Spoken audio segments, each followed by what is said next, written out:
Bonsoir à tous et à toutes, bienvenue à ce rendez-vous divin. Pour ceux qui ne connaissent pas cette émission, nous sommes à Temps de Réveil, une émission de témoignage, une émission de prédication, une émission de guérison en direct avec le prophète Guillaume Kofi. Il y a eu Temps de Réveil saison 1, Temps de Réveil saison 2 et nous sommes à la 3e saison de Temps de Réveil. Et je suis sûre et certaine que le Seigneur va encore impacter des vies au travers de cette merveilleuse émission qu'il a inspirée à son serviteur, le prophète Guillaume Kofi, que vous aurez l'occasion de découvrir tout à l'heure. Mais avant, bien aimés, je voudrais vous donner une information d'une haute importance.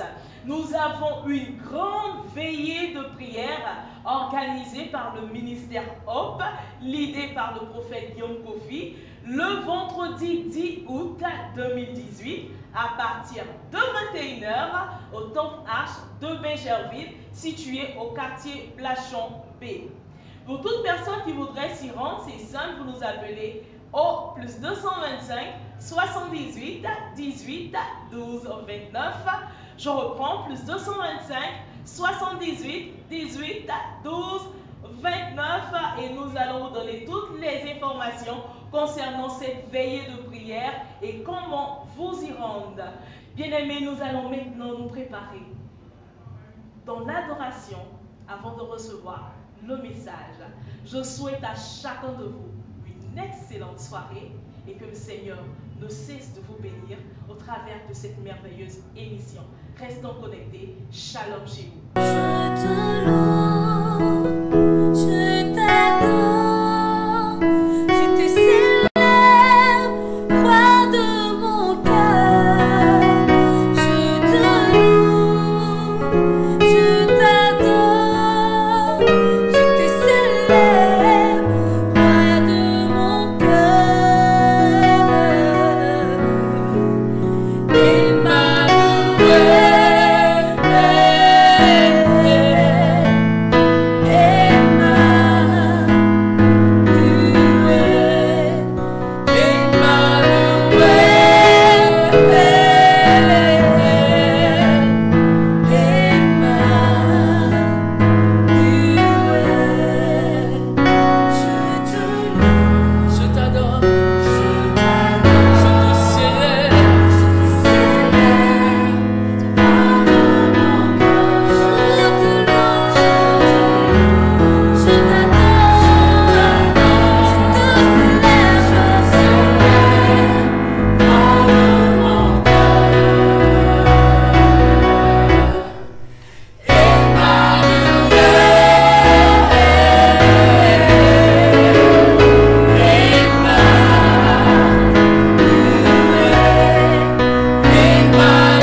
Gloire à Dieu, gloire à Jésus, gloire au roi des rois et au Seigneur des seigneurs, à celui qui n'a pas changé, à celui qui était, qui est et qui vient, à celui qui demeure Dieu d'éternité en éternité, à qui? À Yahweh Jireh, c'est-à-dire le Dieu qui pourvoit, à El Shaddai, c'est-à-dire le Dieu puissant. Pourquoi je le dis?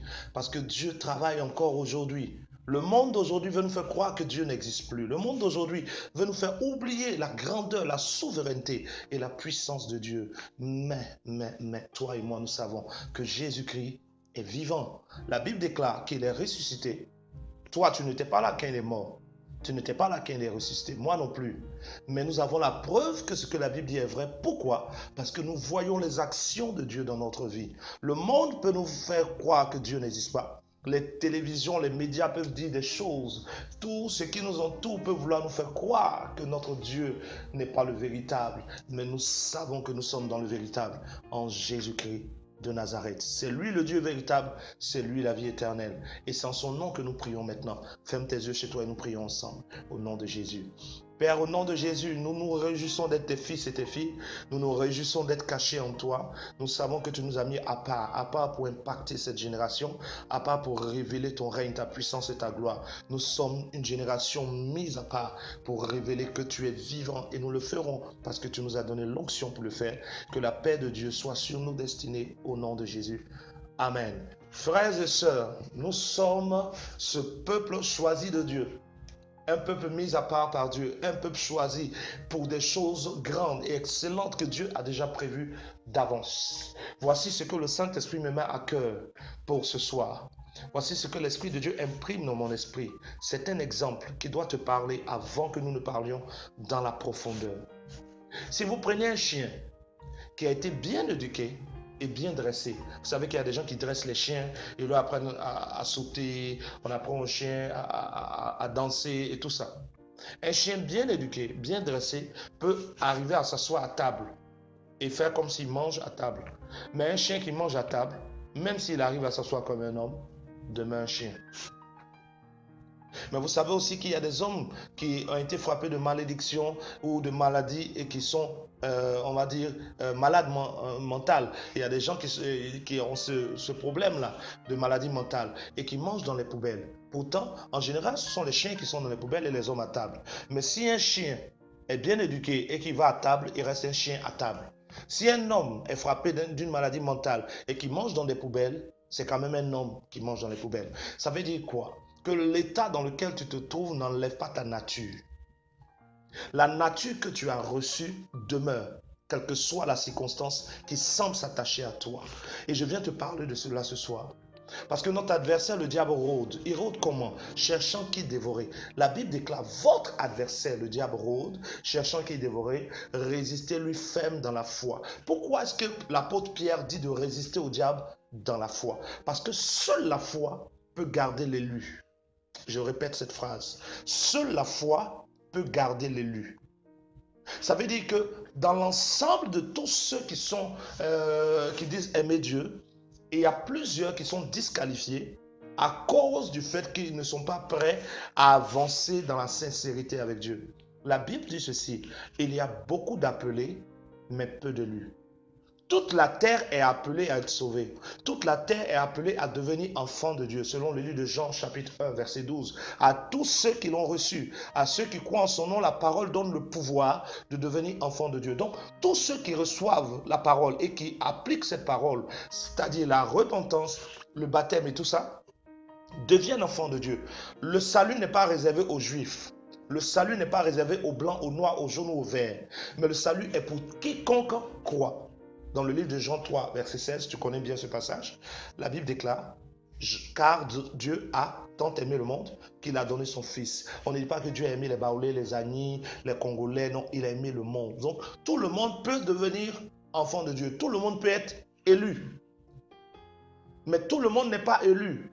Tout le monde est appelé. Parce que Dieu nous aime nous tous. Donc les élus, c'est-à-dire toi et moi qui avons pris le temps de décider de marcher pour Jésus, qui ne nous attachons pas forcément à une étiquette d'évangélique ou de catholique ou de truc. Nous ne cherchons pas à nous identifier d'abord à des communautés, nous ne cherchons pas à nous identifier d'abord à des religions, mais nous voulons être à l'image de Jésus. Nous faisons partie de la catégorie de ceux que la Bible appelle les élus. Et donc, comme je dis, le diable cherche comment détruire la foi des élus. Parce que lorsque tu es élu par Dieu, c'est-à-dire tu es rentré dans la catégorie des personnes que Dieu cite, que Dieu connaît par leur nom. La Bible déclare que Dieu connaissait Abraham par son nom, Dieu connaissait Moïse par son nom, Dieu connaissait chaque élu, c'est-à-dire chaque personne choisie ou ointe par son nom. Plusieurs d'entre nous sont connus par Dieu. Dieu les appelle par leur nom. Et donc quand tu es élu, le diable fait quoi? Notre adversaire fait quoi? Il rôde, cherchant qui dévorer. Et il nous est demandé à nous les élus de lui résister ferme par la foi. Pourquoi par la foi? Parce que seule la foi peut garder les élus. Lorsque tu es élu de Dieu, le diable fera tout pour t'emmener à douter de toi-même ton élection. Lorsque tu es aimé de Dieu, le diable fera tout pour t'emmener à douter de l'amour de Dieu pour toi. Lorsque Dieu a décidé de faire sur ta vie un grand projet, le diable fera tout pour te faire douter parce qu'il sait que la foi est la base de l'élévation des élus, c'est-à-dire de ceux que Dieu a élus, de ceux qui ont posé les actions qui les ont démarqués des autres. Le diable sait que le juste, c'est-à-dire celui qui a été justifié par le sang de l'agneau, doit vivre par sa foi. Et donc, qu'est-ce que le diable fait? Il sait que Dieu t'a fait des promesses. Il sait qu'en tant que fils de Dieu, en tant que fille de Dieu, en tant qu'élu de Dieu, tu es destiné à une élévation exagérée et extraordinaire. Le diable le sait parce que la Bible déclare que le Jésus en qui tu crois, mort et ressuscité le troisième jour, assis à la droite du Père, qui revient nous chercher pour la gloire, a été fait pauvre pour t'enrichir. Il est venu sur terre pauvre, volontairement, afin que par sa pauvreté, toi tu sois riche. Pourquoi? Parce que Jésus à la croix a pris ta place, afin que tes souffrances soient sur lui et que toi tu profites de sa grâce.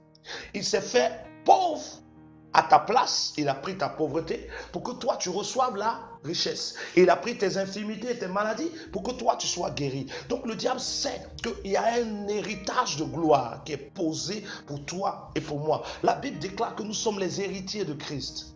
Or, aucun héritier n'entre dans son héritage tant que le Père est vivant. Or, notre Père qui est appelé Jésus est mort. Il est mort et donc nous les héritiers, nous sommes appelés à rentrer dans l'héritage qu'il a acquis pour nous par son sang. Mais comment rentrer dans cet héritage? C'est par la foi. Le diable donc travaille contre ta destinée. Comment? En attaquant tes certitudes. Il vient attaquer tout ce que tu crois fermement. La Bible déclare que la foi est une ferme assurance des choses qu'on espère. Regarde, beaucoup de gens vivent ce que toi tu vis, mais ils ne se plaignent plus parce qu'ils ont accepté leurs conditions. Mais toi, tu n'acceptes pas ta condition parce qu'en toi, il y a l'Esprit de Dieu qui te pousse à sentir que ce n'est pas ta vie. Tu sens que ce que tu vis n'est pas ta position. Tu sens que ce que tu vis n'est pas ton histoire. Parce que dans ton cœur, tu soupires après quelque chose d'autre. Tu sais que cette histoire que tu vis n'est pas la véritable histoire de ta destinée. Parce que Dieu a mis en toi un désir. Il y a des promesses en toi dont tu te souviens, qui aspirent. Tu aspires à quelque chose d'autre. Pourquoi tu aspires à ça? Parce que Dieu a écrit en toi une histoire que ton âme veut vivre. Puisque tu es élu, il y a une atmosphère de gloire, il y a une destinée d'élévation qui est sur ta route. Mais le diable sait que tu sens ça. Qu'est-ce que le diable va vouloir faire? Créer des circonstances autour de toi pour te faire douter de ce que Dieu veut faire par toi. Le diable, excusez-moi de ce que je vais dire, bon, je n'ai même pas besoin de m'excuser, le diable n'est pas intelligent. Il n'est pas intelligent. Il fait toujours la même chose. Il passe là où il est passé, il repassera. C'est la même chose. Il répète les mêmes choses. Faire toujours douter les gens. Regardez par exemple Joseph. Joseph a vu un rêve. Dans le rêve, il était élevé et ses frères étaient en bas. Ce rêve pour Joseph était une promesse. Quand Joseph a fait ce rêve, il a cru en une promesse. Il a dit, l'Éternel va m'élever. Mais dès que Joseph a cru en cette promesse, qu'est-ce qui s'est passé? Ses frères l'ont jeté dans un puits. Ses frères l'ont vendu. Ensuite, ses frères l'ont vendu pour qu'il arrive en Égypte. Arrivé en Égypte, il a été vendu à Potiphar. Potiphar a été avec lui, la femme de Potiphar l'a accusé de viol, on l'a jeté en prison. Vous voyez, les circonstances ont commencé à dire autre chose. Mais Joseph gardait en lui ce que l'Éternel lui avait promis. Il se disait, si Dieu m'a montré ce rêve, si Dieu m'a montré cette vision, si Dieu m'a donné ce passage biblique pendant la nuit où j'étais couché, comme toi qui es là, il y a plusieurs d'entre vous qui pendant une nuit avaient eu un passage à cœur, vous vous êtes levés et quand vous avez lu, il y avait une promesse. Il y a plusieurs d'entre vous, pendant votre rêve, vous avez vu quelque chose où Dieu vous montrait une élévation. Plusieurs d'entre vous avaient entendu une parole qui disait, je te lèverai cette année. Mais vous êtes en train de regarder aux circonstances. Les circonstances ne sont pas votre vision. Votre vision doit être attachée à la promesse. Le problème de l'église aujourd'hui, c'est qu'au lieu de nous attacher à celui qui a parlé, à la promesse qui nous a été déclarée, nous nous attachons à ce qui est autour. Le juste vit par la foi. Or, la foi, c'est une ferme assurance des choses qu'on espère. La foi ne se voit pas. Si tu as déjà vu quelque chose, tu n'as plus besoin de l'espérer. Bon, quelqu'un te dit, tiens, 1000 francs. Dès que tu attrapes, tu ne vas pas dire, j'espère les 1000 francs, puisque tu as vu les 1000 francs. Mais si quelqu'un dit, je te donnerai 1000 francs demain, même s'il pleut, il neige, tu sais que demain, on doit te donner 1000 francs. Ça, c'est la foi. La foi ne regarde pas aux circonstances. Voici pourquoi l'apôtre Paul dit ceci. Nous marchons par la foi et non par la vue. Dès que tu es un élu de Dieu, tu n'as plus le droit de regarder aux circonstances. Tu dois te focaliser sur qui t'a parlé et qu'est-ce qu'il t'a dit. Regardez un peu dans le jardin d'Éden. Lorsque le serpent vient parler avec Ève, Ève lui dit, Dieu nous a dit de ne pas manger le fruit de l'arbre de la connaissance du bien et du mal. Et le serpent lui dit, Dieu a-t-il réellement dit? Il met en doute ce que Dieu a dit. Ça a toujours été pareil. Lorsque Abraham a reçu la promesse de Dieu de son enfant, il regardait aux circonstances, il ne voyait pas de signe. Finalement, qu'est-ce qu'Abraham a fait? Il est allé sortir avec sa servante pour avoir un enfant. Lorsque Moïse a senti dans son cœur qu'il devait être celui qui allait délivrer Israël et qu'il voyait un Égyptien en train de frapper un Juif, qu'est-ce qu'il a fait? Il a pris quelque chose et il a tué l'Égyptien. Quand vous oubliez qui vous a fait la promesse, vous commencez vous-même à faire des propres efforts, des efforts de la chair pour vous en sortir. Moïse a cherché lui-même à tuer un Égyptien par sa propre force. Abraham a allé coucher avec sa servante pour avoir son héritier. Vous comprenez? Et Ève a mangé le fruit, ainsi de suite. Lorsque Dieu vous fait une promesse, c'est qu'il a la puissance d'accomplir ce qu'il vous a dit. Et il saura comment vous y emmener. Votre part, c'est de garder la promesse. Vous me comprenez? Il faut que vous restiez dans cette disposition-là. Dieu ne te fait pas une promesse en regardant aux circonstances. Je suis désolé. Quand Dieu te fait une promesse, il sait très bien que tu n'as rien. Il sait très bien que ta famille est pauvre. Quand Dieu s'est approché de Gédéon, dans le livre de Juges 6, Gédéon est arrêté et un ange vient lui dire, Gédéon, vaillant héros. Et Gédéon dit à l'ange, qui est le vaillant héros? Parce que Gédéon ne se voyait pas comme un héros. Il se voyait comme quelqu'un de misérable. Mais Dieu avait une autre façon de voir Gédéon. Écoute-moi bien femme, écoute-moi bien homme, jeune fille. Dieu a une autre façon de te voir. Dès l'instant que tu crois en Jésus, dès l'instant que tu as mis ta foi en Jésus, la manière dont Dieu te voit est différente. Mais le diable viendra toujours te rappeler ce que tu étais. Parce que pour le diable, il doit te faire perdre la foi. Mais pour Dieu, lorsque tu commences à croire en lui, que tu t'es repenti, un passage de la Bible s'applique immédiatement. Si quelqu'un est en Christ, il est une nouvelle création. Les choses anciennes sont passées. Voici, toutes choses sont devenues... Voilà, tu vois que tu connais le passage. Toutes choses sont devenues nouvelles. Donc le diable te ramène au passé, mais Dieu ne te voit plus dans ton passé. Dieu te voit dans ton avenir. Il y a une autre façon dont Dieu voit. Et Dieu voyait Gédéon comme un héros, mais Gédéon se voyait comme un peureux. Le diable fera toujours tout pour que tu aies une image différente de celle que Dieu a de toi. Toujours tout. Quand Dieu te fait une promesse, les circonstances peuvent commencer à bouger négativement. Mais toi, reste attaché à la promesse, parce que celui qui t'a fait la promesse est plus grand que les circonstances qui t'entourent. Quand Dieu te fait une promesse, c'est qu'il est capable de l'accomplir. Dieu ne fait pas de promesse qu'il ne puisse accomplir. Le diable ne change pas sa manière de travailler. Lorsque Dieu a décidé d'élever le peuple d'Israël, Dieu a dit à Abraham, ta descendance sera esclave en Égypte. Et ils ont été esclaves 430 ans au lieu de 400 ans. Et le peuple s'est mis à crier vers Dieu. Pendant qu'il criait, Dieu a entendu leur cri. Et Dieu a envoyé Moïse pour les délivrer. Mais lorsque Dieu parlait à Moïse, le peuple n'entendait pas ce que Dieu disait. Écoutez-moi. Le peuple d'Israël pleure en Égypte. Il crie vers Dieu. Et Dieu descend vers Moïse qui est au désert. Et Dieu dit à Moïse, Moïse, j'ai entendu les cris de mon peuple qui est esclave en Égypte.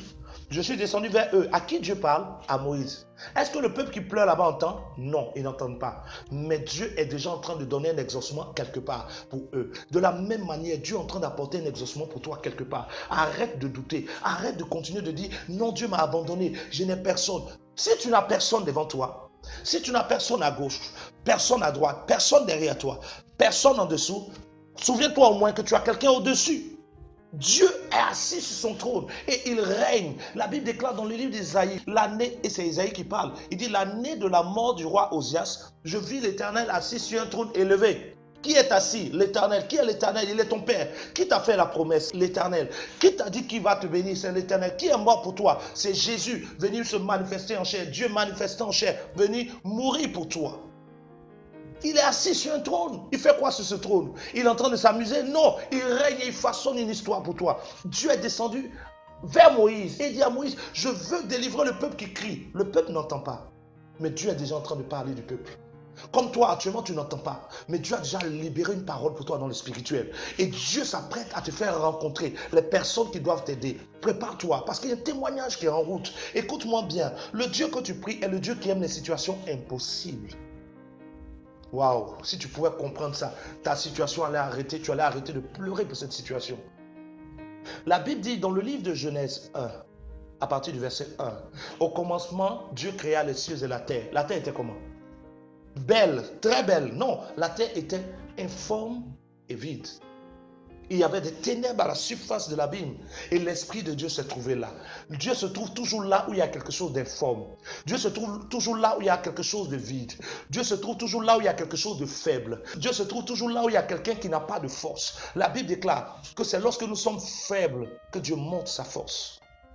Si ta situation, tu la domines toi-même, Dieu ne vient pas intervenir à l'intérieur parce que tu en as toi-même la force. Mais quand ta situation semble être plus forte que toi, Dieu viendra toujours à ton secours. Il viendra te secourir parce qu'il sait que sans lui, tu ne peux rien faire. Il sait que sans lui, tu n'es rien. Il sait que tu as compris que l'argent ne peut pas te sauver parce que tu peux avoir beaucoup de moyens. Mais le ciel ne s'ouvre pas par les billets de banque. Il faut le sang de l'agneau parce que tu as compris que l'argent seul ne suffira pas. Ton mari ne peut pas te sauver, ta femme non plus, tes enfants, nous tous, même les hommes de Dieu que nous sommes. Nous ne pouvons rien. Il y a un seul que nous invoquons qui est capable d'intervenir. Quand tu as compris que Jésus est tout, qu'il peut tout, tu es sur le point d'avoir un témoignage. Et je sais que tu fais partie des élus parce que si tu peux suivre cette émission, si tu prends le temps d'écouter les messages, c'est que dans ton cœur, il y a une présence qu'on appelle le Saint-Esprit. L'Esprit de Dieu est assis en toi et il te pousse à aimer la parole. Je viens te dire que ta dernière goutte de larmes est tombée. Si tu dois pleurer encore, pleure de joie. Parce que ta situation est un appel du Dieu grand. Ta situation est un appel du Dieu fort. La seule chose qui reste à faire pour toi, c'est de rencontrer les serviteurs sur lesquels Dieu a déposé une onction pour intervenir à ton endroit. Dans le livre de Luc 4, on en avait parlé déjà, je pense à l'une des émissions, à partir du verset 18, il est écrit, c'est Jésus qui parle, il dit « L'Esprit du Seigneur l'Éternel sur moi parce qu'il m'a oint pour. » L'onction sur la vie d'un homme de Dieu est pour quelque chose, pour opérer quelque chose. Chaque homme de Dieu a reçu une onction pour opérer quelque chose. Moïse était oint pour délivrer Israël. David était oint pour tuer Goliath et être roi. Jérémie était oint pour annoncer le jugement de Dieu et donner au peuple de se repentir. Ézéchiel était oint pour avertir aussi le peuple. Ésaïe était oint pour quelque chose. Élie était oint pour ramener le cœur du peuple vers Dieu. Et ainsi de suite. Et dans notre génération, Dieu aussi a oint des personnes. Je ne sais pas dans quel pays tu es, mais si tu me suis, que tu m'écoutes, le oint que Dieu envoie sur ta route aura toujours un message qui va toucher ton cœur et il aura l'onction pour intervenir. Déjà le vendredi, nous nous rencontrerons dans un lieu pour appeler le Dieu fort, le Dieu puissant. Frère, le diable est un menteur, le diable est un voleur. La Bible dit que dans le livre de Jean 10, verset 10, le prince de ce monde est un voleur. Le voleur ne vient que pour tuer, détruire et piller. Mais le véritable, l'agneau de Dieu est venu afin que les brebis aient la vie et soient dans l'abondance. Jésus n'est pas venu pour que tu passes ton temps à tourner en rond. Quel est le démon qui ose se mettre sur ta route? Quel est l'esprit de sorcellerie qui ose se mettre devant toi? Quelle est la maladie qui ose se dresser devant l'enfant de Dieu? C'est ce que nous ferons ce vendredi. Nous viendrons remettre l'ordre, pas par notre force, pas par notre puissance, mais par la puissance de l'onction et de la présence de Dieu. Et que la grâce de Dieu soit sur tous les partenaires, ceux qui me soutiennent dans la prière, ceux qui me soutiennent financièrement, ceux qui prient pour nous. Soyez bénis et retiens la date. Et que toi et ta famille, vous ne manquiez point. Tu as assez pleuré, tu as jeûné, tu as prié, tu as fait ta part. Laisse Dieu envoyer des serviteurs faire leur part dans ton histoire. Au nom de Jésus. Amen.